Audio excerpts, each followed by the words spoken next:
Қайырлы күн баршаңызға. Бүгін сіздермен курица терияки жасаймыз.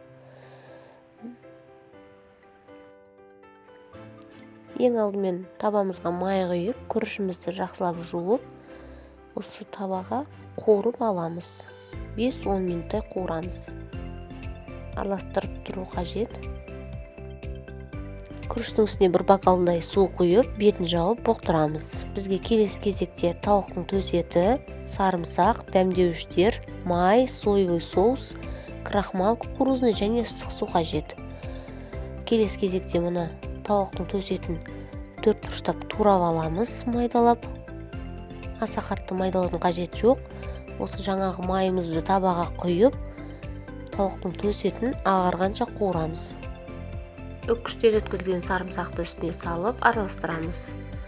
Ыстық суымызға крахмалды салып, бір келкі масса болғанша араластырып, осының үстіне құямыз. Соевый соусты құямыз. Жақсылап араластырып, 5-10 минут бетін жауып бұқтырамыз.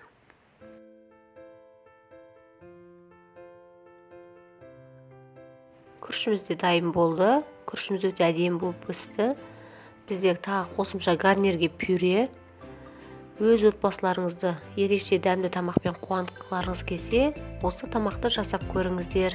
Міндетті түрде ұнайды. Ас болсын.